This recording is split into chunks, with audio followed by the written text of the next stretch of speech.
Today's video is about core beliefs. This is a concept I heard about a few years ago, and I have to tell you, it completely blew my mind and totally changed my way of thinking. So the idea is that we have core beliefs.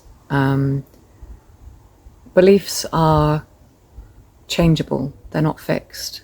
So if you have a belief, say, let me think of one.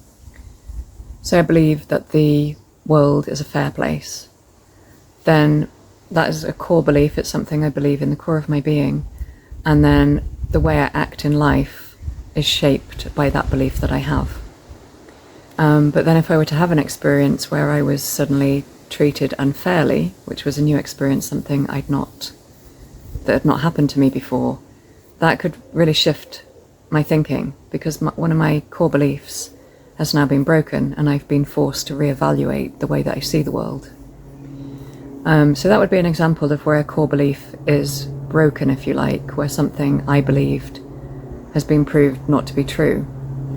But we can work with core beliefs in a different way, by not because we've had a shock and our belief has been proven not to be true, but rather by looking at them consciously and thinking, what are my core beliefs and the things that shape the way I think and act, and then examine them and decide whether we want to hold on to that belief or not, or maybe we want to shift it to something different.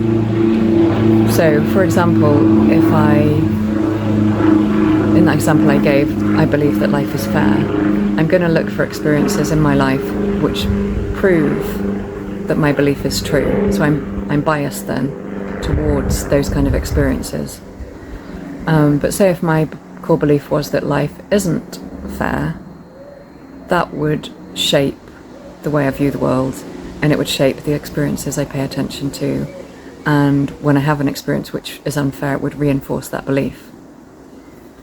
So either way, if the belief is that life is fair or life is unfair, I could examine that belief and think, okay, maybe life isn't as black and white as that. Maybe some experiences in life are fair, and maybe some are unfair. Maybe some people are fair, maybe some people are unfair. And really the only thing I have within my control is how I behave. Do I behave fairly or do I behave unfairly? And does that belief I have shape the way I act and the way I behave towards others? So the first step in looking at this would be to identify a belief, which, as I said earlier, it can come through a shock. That would be a very sudden way of realizing that you have a belief that could be changed. But maybe just spend a few moments thinking about an experience recently where you had maybe an emotional reaction to it, or quite a strong feeling about it, or something that surprised you maybe, or took you by surprise. And just have a think and wind back to see if there is a belief underlying that reaction. And then you can examine that and think about whether that is something you want to keep in your life, or something that you want to evaluate and review and maybe change.